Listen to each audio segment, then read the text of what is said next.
Good morning class 7 students. आज हम पढ़ेंगे चैप्टर फ्रैक्शन एंड डेसिमल। सबसे पहले फ्रैक्शन समझ लेते हैं। The part of a whole is known as fraction. ठीक है, इसका हिंदी में अर्थ है किसी संपूर्ण के कुछ भाग को हम फ्रैक्शन कहते हैं। ठीक है, या भिन्न कहते हैं। किसी संपूर्ण के कुछ भाग को हम भिन्न कहते हैं। ठीक है, एक एग्जाम्पल से समझ लेते हैं। सपोज आपके पास एक सर्कल है। ठीक है, तो अभी ये पूरा एक सर्कल है। ठीक है, अब हमने क्या किया, अगले स्टेप में इसको दो भागों में काट दिया। इसे ऊपर से नीचे की ओर काटा तो दो भागों में ये डिवाइड हो गया। तो बेटा इसकी फ्रैक्शन क्या बनेगी, देख लीजिए।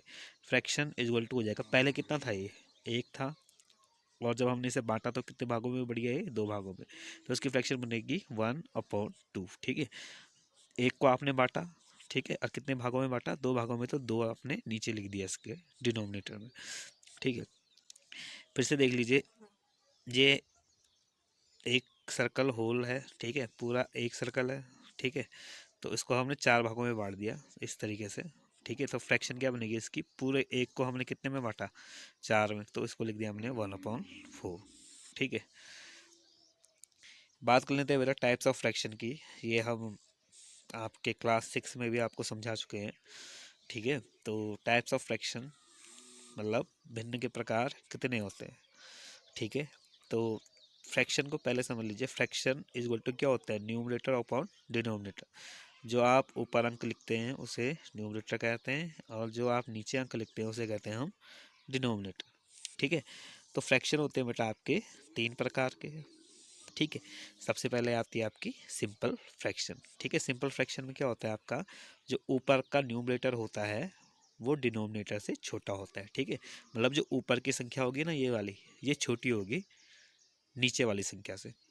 ठीक है, ऊपर की जो संख्या होगी न्यूमरेटर, वो नीचे वाली संख्या से छोटी होगी। जैसे इसके एग्जांपल देख लीजिए। सिंपल फ्रैक्शन और प्रॉपर फ्रैक्शन के एग्जांपल हैं आपके, जैसे ये देख लीजिए 2/5। ठीक है, कॉमा 6/7, कॉमा 8/9। ठीक है, तो आप तीनों में देख रहे होंगे जो ऊपर वाली संख्या है वो नीचे वाली से छोटी है। ठीक है, जैसे 2 5 से छोटा है, 6 7 से छोटा है, और 8 9 से छोटा है। तो कहीं पे भी आपको ऐसी फ्रैक्शन मिलती है जहाँ पे ऊपर वाली संख्या नीचे वाली से छोटी होती है, तो हम उसे बोलेंगे सिंपल फ्रैक्शन और प्रॉपर फ्रैक्शन। ठीक है, दूसरा आता है आपका, दूसरा प्रकार है इसका इम्प्रॉपर फ्रैक्शन। ठीक है, इम्प्रॉपर फ्रैक्शन में क्या होता है, जो आपका न्यूमरेटर होता है वो बड़ा होता है डिनोमिनेटर से। ठीक है, मतलब कहने का अर्थ ये है कि जो ऊपर वाली संख्या होगी वो बड़ी होगी नीचे वाली संख्या से, तब वो कौन सा वो फ्रैक्शन कहलाएगा, इम्प्रॉपर फ्रैक्शन। ठीक है, फॉर एग्जांपल देख लीजिए 5/2, 7/6, 9/8। तो तीनों में आप देख लीजिए ऊपर वाला जो न्यूमरेटर है, जो ऊपर वाली संख्या है, वो नीचे वाले से अधिक है। ठीक है, 5 2 से ज़्यादा है, 7 6 से ज़्यादा है, और 9 8 से ज़्यादा है। ठीक है, तो जहाँ पे ऊपर वाली संख्या बड़ी होती है और नीचे वाली संख्या छोटी होती है, वहाँ पे आपका होता है इम्प्रॉपर फ्रैक्शन। ठीक है बात, चलिए आगे बढ़ते हैं। Mix fraction. ठीक है, मिक्स फ्रैक्शन, तो मिक्स फ्रैक्शन के लिए आप ये समझ लीजिए किससे बनता है, मेड फ्रॉम इम्प्रॉपर फ्रैक्शन, वो इस फ्रैक्शन से बनेगा। मिक्स फ्रैक्शन हमेशा किससे बनता है, इम्प्रॉपर फ्रैक्शन से। और इम्प्रॉपर फ्रैक्शन क्या होती है, जहाँ पे ऊपर वाली संख्या बड़ी होती है और नीचे वाली संख्या छोटी होती है। ठीक है, तो जैसे हमने ये उठा लिया 5/2, 5/2। ठीक है, तो हम इसको डिवाइड कर देंगे, 5 को डिवाइड कर देंगे 2 से, तो 2 2 जा क्या होता है 4, 5 में से 4 गया 1, तो 1 रिमाइंडर हो जाता है और ये क्वोशंट हो जाता है। ठीक है, तो जब आप इसे मैक्स फ्रैक्शन में खोलेंगे बेटा, तो 2 का तो 2 नीचे ही रहेगा। ठीक है, 2 का 2 नीचे ही रहेगा। ठीक है, इसके बगल में क्या आ जाएगा, यहाँ पे ये आ जाएगा आपका क्वोशंट। जो क्वोशंट यहाँ पे बनेगा ना, उसको आपने यहाँ बगल में लिखना है, और जो रिमाइंडर आपका बचेगा वो सबसे ऊपर लिखना है ऐसे। ठीक है, तो आप इसे फिर उल्टा भी कर सकते हैं, 2 2 जा 4, और 4 + 1 कितना होता है, 5 होता है। ठीक है, तो ये तो बना है। ठीक, तो एक और एग्जांपल देख लीजिए इसमें, जैसे 7/6 है, हम 7 को डिवाइड करेंगे 6 से, तो 7 को हमने 6 से डिवाइड किया, तो 6 1 जा 6 आया, 7 में 6 गया 1, तो 1 रिमाइंडर बच गया, और 1 यहाँ पे क्वोशंट आ गया। ठीक है, तो जो ये नीचे वाला अंक है 6, इसको तो हमने सेम रखना है। ठीक है, यहाँ इसके बगल में क्या आ जाएगा, क्वोशंट आ जाएगा, कितना बना था 1, और इधर क्या आ जाएगा आपका, सबसे ऊपर रिमाइंडर आ जाएगा। ठीक है, तो 6 1 जा 6, और 6 + 1 करेंगे कितना आएगा, 7 आएगा।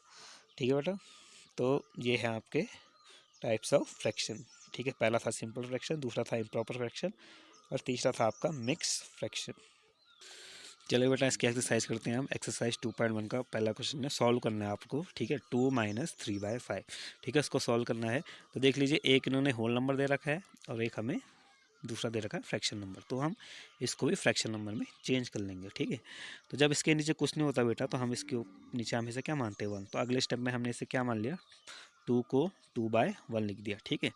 2/1 माइनस 3/5। फिर अगला स्टेप हमारा क्या है, हम इन दोनों का एलसीएम लेंगे, नीचे वाले डिनोमिनेटर का।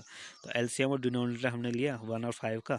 तो 1 को तो कुछ करने की जरूरत नहीं, 5 इसके टेबल में आता है, 5 के टेबल में आता है, तो 5 1 जा 5। तो यहाँ पे 1 1 हो गया, मतलब अब हमें आगे करने की ज़रूरत नहीं है। तो एलसीएम हमारा आ गया 5, ठीक है। अगले स्टेप में हमने क्या करना है, इस 2/1 को हमने जो लिखा ना, उसको हमने एलसीएम बनाना है 5। नीचे वाला जो 1 है ना डिनोमिनेटर, इसको एलसीएम बनाना है हमने 5, ठीक है। तो 1 में क्या इंटू करेंगे कि हमारा एलसीएम बन जाए यहाँ पे 5। तो 1 में जाहिर सी बात है 5 इंटू करेंगे आप, तो 1 इंटू 5 इक्वल टू 5 हो जाएगा। और जो आपने नीचे इंटू किया ना 5, वही आपने ऊपर भी इंटू करना है फिर, ठीक है। जैसे इसको एलसीएम बनाने के लिए, नीचे वाले 1 को एलसीएम बनाने के लिए 5 इंटू किया था, ठीक है। तो इस ऊपर वाले में भी आप 5 इंटू करेंगे, तो 2 5 जा 10, ठीक है। तो ये 2/1 अब क्या बन गया, 10/5 बन गया, ठीक है। अच्छा, दूसरा था यहाँ पे 3/5, 3/5 को लिख दिया। फिर हम बोलेंगे कि भाई हमें इस 5 को एलसीएम बनाना है 5, ठीक। तो 5 को 5 बनाने के लिए क्या करेंगे, 1 की इंटू करेंगे तभी तो 5 बनेगा। तो 5 इंटू 1 5 हो गया, और जो हमने नीचे इंटू की 1 की, वही हम ऊपर भी कर देंगे। तो 3 1 जा, ये हो जाएगा आपका 3, ठीक है। अच्छा, ये सब हमने क्यों किया, क्योंकि ये क्वेश्चन तभी सॉल्व हो सकता है बेटा जब इनके नीचे का अंक सेम हो जाए, ठीक है। जैसे यहाँ पे 5 था, यहाँ पे 1 था, तो इसको तब तक हम सॉल्व नहीं कर सकते जब तक यहाँ पे अंक हमारा सेम ना हो जाए। जब तक ये भी 5 हो जाए और ये भी 5 हो जाए, तभी हम इसे सॉल्व कर सकते। तो ये तो 5 था ही, तो इसे 5 करने के लिए क्या किया हमने, ये एलसीएम लेके इन क्वेश्चन को बनाया, ठीक है। तो 2/1 अब क्या बन गया आपका, 10/5। और जो 3/5 था वो तो 3/5 ही लिखा। तो देखो दोनों के नीचे 5 हो गया, ठीक है। तो 5 का 5 लिख देंगे, ये माइनस हो रहा है, 10 माइनस 3 कितना होता है, 7। तो ये आ गया आपका 7/5। तो बेटा ये आपका आंसर आ गया, ये क्वेश्चन सॉल्व हो गया है, ठीक है। अगला पार्ट देखते हैं इसका, जो कि है आपका 6 वाला। देख लीजिए, एक मिक्स फ्रैक्शन है और इसको आपको सॉल्व करना है, ठीक है। तो देख लीजिए, पहले इस मिक्स फ्रैक्शन को हम इम्प्रॉपर फ्रैक्शन बनाएंगे, ठीक है। कैसे बनाते हैं, 3 2 जा 6, 6 + 2 8 हो जाता है, ठीक है। इधर वाला मल्टीप्लाई होंगे ये दोनों, और जो यहाँ पे मल्टीप्लाई होकर आएगा उसमें ये ऊपर वाला प्लस हो जाएगा, ठीक है। तो 3 2 जा 6, 6 + 2 8, तो ये आ जाएगा 8/3, ठीक है। नीचे वाला हमने अंक सेम रहने देना है, केवल ऊपर वाले को चेंज, 3 2 जा 6, 6 + 2 8, ठीक है। उस तरीके से इसमें 2 3 जा 6 और 6 + 1 7, ठीक है। तो 7 और नीचे वाला 2 का 2 ऐसे रहने देना, ठीक है। तब हम पे क्वेश्चन बन गया, यहाँ बन गया 3 और 2, ठीक है। तो यहाँ भी दोनों अंक अलग है, तो हमें क्या लेना पड़ेगा, डिनोमिनेटर, एलसीएम ऑफ डिनोमिनेटर लेना पड़ेगा। तो 3 और 2 का एलसीएम हम निकालेंगे।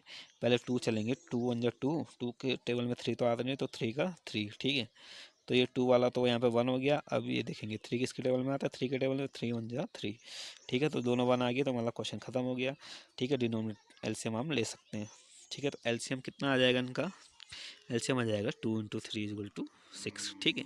तो पहला जो नंबर हमारा था, ठीक है, वो 8/3 था। अब इसको हमने एलसीएम बनाना है 6 नीचे वाले को। तो 3 में क्या इंटू करेंगे कि ये 6 बन जाए, 2 इंटू करेंगे तो 3 2 जा 6, और ऊपर वाले में फिर 2 की इंटू कर देंगे, 8 2 जा 16, तो ये 16/6 हो गया, ठीक है। 7/2 है, इसको 6 बनाना है नीचे, तो 2 में क्या इंटू करेंगे 3, ठीक है। 2 3 जा 6, और जो नीचे इंटू किया वही ऊपर भी इंटू करेंगे, 7 3 जा 21, तो ये 21/6, ठीक है। अब देख लीजिए, जो हमारा 8/3 था वो हमारा क्या बन गया, 16/6, ठीक है। जो हमारा 7/2 था वो हमारा क्या बन गया, 21/6। इन दोनों को ऐड कर लेंगे, दोनों के नीचे 6 है, तो 6 का 6, 16 + 21 आप करेंगे, तो 6 + 1 कितना होता है 7, 2 + 1 कितना होता है 3, तो ये आ गया आपका 37/6, ठीक है। तो इसी प्रकार से आपने इसके ये क्वेश्चन घर से करने हैं, ठीक है बेटा। सिंपल क्वेश्चन है, जैसे ये है 4 + 7/8, तो जैसे हमने पहले वाले क्वेश्चन में लगाया था, ये एक होल नंबर है, ये एक फ्रैक्शन नंबर है, तो इसके नीचे 1 लगा देंगे, तो ये फ्रैक्शन बना देंगे, उसके बाद इसे सॉल्व कर देंगे, ठीक है। तो इजी क्वेश्चन है, क्लास 6 में भी आप ऐसे क्वेश्चन कर चुके हैं। तो सारे क्वेश्चन सॉल्व तब होंगे जब इनके नीचे एक ही अंक बनेगा, ठीक है। तो सब में आपको एलसीएम लेना पड़ेगा, तभी ये क्वेश्चन सॉल्व होंगे, ठीक है। तो वीडियो पॉज करके आप ये क्वेश्चन उतार लीजिएगा, इन्हें कर लीजिएगा, ठीक है। अगला क्वेश्चन है आपका इसमें, arrange the following in descending order. ठीक है, डिसेंडिंग ऑर्डर क्या होता है बेटा, बड़े से छोटे में जाना। ठीक है, मतलब बड़े से शुरू करते हुए आपने छोटी संख्या तक पहुँचना है। तो आपको तीन संख्या दे रखी है, तीन फ्रैक्शन नंबर दे रखे हैं आपको, 2/9, 2/3, 8/21। ठीक है, तो देख लीजिए तीनों के नीचे वाला अंक जो डिनोमिनेटर है वो अलग है, तो पहले इसको हमने बराबर बनाना पड़ेगा। ठीक है, एक ही जैसी संख्या बनाना पड़ेगा इन तीनों को। तो हम पहले इनका एलसीएम ले लेंगे 9, 3 और 21 का। ठीक है, 9, 3 और 21 हमने लिख दिया और 3 से स्टार्ट कर दिया। 3 3 जा 9, 3 1 जा 3 और 3 7 जा 21। ठीक है, 9 3 21 तीनों 3 के टेबल में आते हैं, तो ये इस तरीके से आ गया। ठीक है, फिर आगे करेंगे 3 से करेंगे, 3 1 जा 3, 1 का तो 1 ही रहेगा, और 7 तो आता नहीं 3 के टेबल में, तो 7 को ऐसे ही लिख दिया। ठीक है, अब देख लीजिए ये तो दोनों 1 हो गया, अब हमें 7 का देखना है। तो 7 किसके टेबल में आएगा, 7 के टेबल में आएगा, तो 7 1 जा 7। ठीक है, तो ये आ गया 3 3 7। तो एलसीएम आ जाएगा इनका 3 इंटू 3 इंटू 7, 3 इंटू 3 इंटू 7, तो 3 3 जा 9, 9 7 जा 63। ठीक, तो चलिए बेटा पहला आपका था 2/9 था आपका पहला फ्रैक्शन नंबर, और एलसीएम आ गया आपका 63। तो 9 को 63 कैसे बनाएंगे, क्या इंटू करेंगे इसमें, 7, 9 7 जा 63। तो जो आपने नीचे इंटू किया 7, वही आप ऊपर भी इंटू करेंगे, तो 2 7 जा 14 हो गया, तो ये 14/63 बन गया।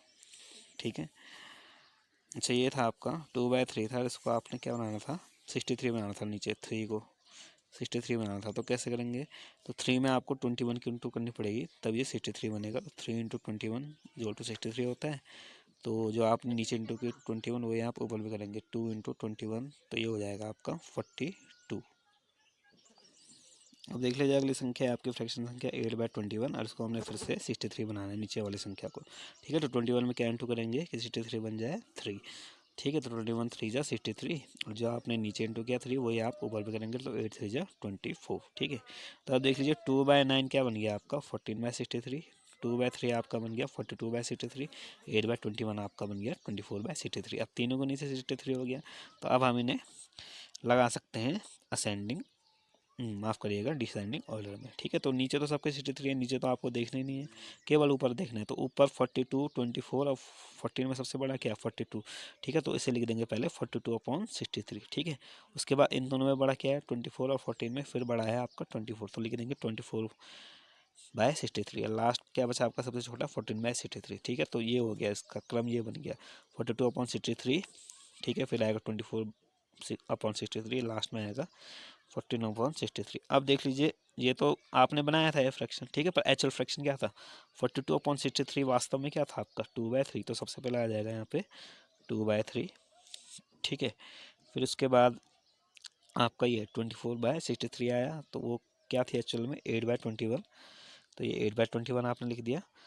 ठीक है, और 14/63 आपकी जो फ्रैक्शन बनी वो वास्तव में क्या थे आपकी 2/9 थी, तो ये बन गई आपकी 2/9। तो इस तरीके से आपने क्या कर दिया, तीनों इस फ्रैक्शन को डिसेंडिंग ऑर्डर में लगा दिया। तो सबसे पहले आ जाएगा 2/3, फिर उसके बाद 8/21, और उसके बाद 2/9।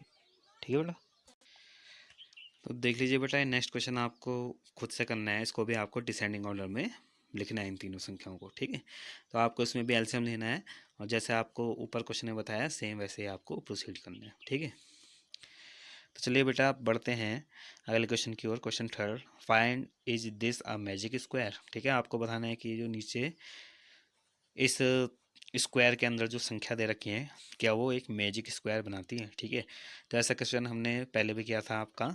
ठीक है, चैप्टर फर्स्ट में। ठीक है, तो उसमें मैंने आपको ये बताया था कि देख लीजिए जो इस तरीके से होती हैं लेफ़्ट से राइट जो चलती हैं उन्हें रो कहते हैं। ठीक है, तो ये हो गई आपकी रो 1, ये हो गई आपकी रो 2, और ये हो गई आपकी रो 3। ठीक है, अच्छा, और जब ऊपर से नीचे हम चलते हैं तो कॉलम होता है आपका, ये हो गया आपका C1, ये हो गया आपका C2, ये हो गया आपका C3। ठीक है, जब हम ऐसे टेढ़े में ऊपर से नीचे चलते हैं, ठीक है, तो ये आपकी डायगोनल 1 कहलाती है। ठीक है, और जब आप नीचे से ऊपर चलेंगे तो ये आपकी फिर डायगोनल 2 कहलाएगी। ठीक है, तो मैजिक स्क्वायर के लिए आपको ये बताया था कि आप इसको किसी भी प्रकार से जोड़ें, चाहे ऐसे जोड़ें, चाहे ऐसे जोड़ें, चाहे आप ऐसे या ऐसे जोड़ें।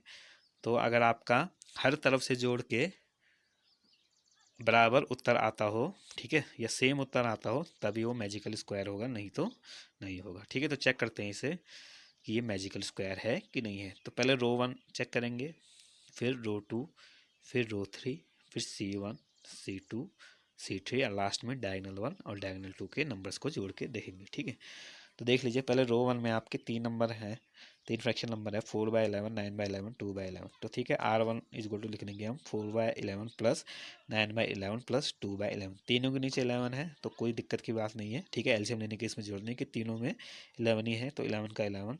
ठीक है, ऐसे लिख देंगे 4 + 9 + 2। ठीक है, ऊपर वाले तीनों को जोड़ देंगे। तो ये देख लीजिए 4 + 9 कितना होता है 13, 13 + 2 कितना हो गया 15। तो ये आ गया आपका, ऊपर आ गया तीनों को जोड़ के 15, नीचे कितना रहा 11। ठीक है, तो ये आ गया आपका 15/11। ठीक है बेटा। रो टू देखिए बेटा, उसमें भी आपकी तीन संख्याएं हैं, 3/11, 5/11, 7/11। ठीक है, तो आपने क्या करना है, इनको प्लस करना है। तो R2 = लिख देंगे आप 3/11 प्लस 5/11 प्लस 7/11। ठीक है, तो नीचे तीनों की 11 है तो 11 का 11 ही। ठीक है, ऊपर इन तीनों को जोड़ देंगे 3 + 5 + 7। ठीक है, तो 3 + 5 क्या होता है 8, 8 + 7। ठीक है, अपॉन 11 लिख देंगे और लास्ट में 8 + 7 कितना होता है 15। ठीक है, तो ये भी आ गया आपका 15/11। तो R1 भी आपका 15/11 आया, R2 भी आपका 15/11 आया। ठीक है, अब देख लीजिए बेटा, R3 में तीन फ्रैक्शन नंबर थे, 8/11, 1/11, 6/11। ठीक है, तो इनको भी जोड़ देंगे। R3 = 8/11 plus 1/11 plus 6/11। ठीक है, नीचे सबके 11 है तो कोई दिक्कत की बात नहीं है। ठीक है, 8 + 1 करेंगे आप 9, और 9 में फिर +6 करेंगे। ठीक है, 9 + 6। ठीक है, तो देख लें R3 = 9 + 6 कितना हो जाता है 15। तो ये भी आ गया आपका 15/11। ठीक है, तो अभी तक आपकी तीनों सही आ गए, तीनों रो का सम कितना आ गया 15/11। अब चलेंगे कॉलम की ओर। तो बेटा देखिए, कॉलम है आपका पहला C1, 4/11, 3/11, 8/11। इनको भी जोड़ देंगे 4/11 प्लस 3/11 प्लस 8/11। ठीक है, तो 11 का 11 और ऊपर इन तीनों को जोड़ेंगे 4 + 3 + 8। ठीक है, तो 4 + 3 क्या होता है 7, 7 + 8। ठीक है, कितना होगा 15। तो ये आ गया 15/11। ठीक है, तो C1 भी आपका आया 15/11।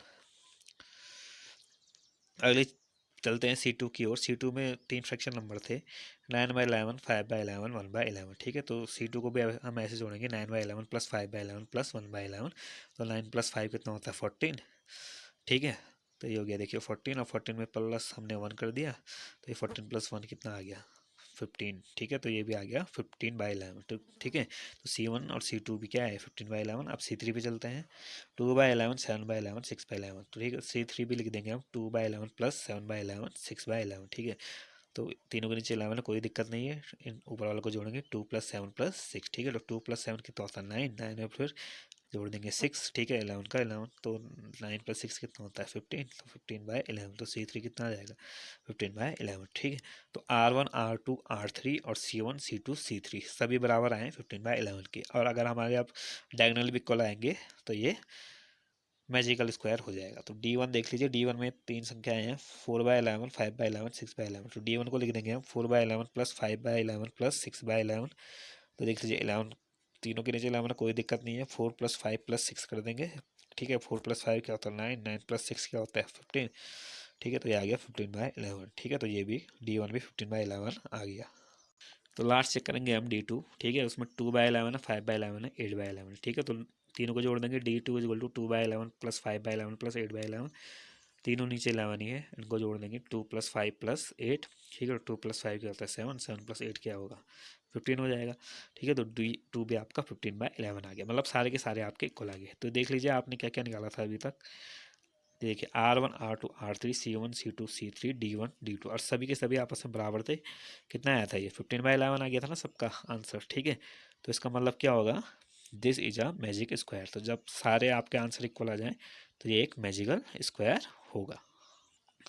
तो देख लीजिए बेटा, ये आपका होमवर्क का क्वेश्चन है, आपको इसमें बताना है कि मैजिकल स्क्वायर है कि नहीं है। जैसे हमने ऊपर वाला क्वेश्चन किया है वैसे ही आपको पहले ये R1 ले लेंगे, इसे R2, इसे R3, इसे C1, C2, C3। ये होगी आपकी डायगोनल वन और ये होगी आपकी डायगोनल टू। ठीक है, तो सबको आपको जोड़ना है। अगर सभी में उत्तर सेम आ रहा होगा तभी ये मैजिकल स्क्वायर होगा, अगर एक में भी अलग आ रहा होगा तो मैजिकल स्क्वायर नहीं होगा। तो ये आपका होमवर्क है, आप इसे घर से कर लीजिएगा।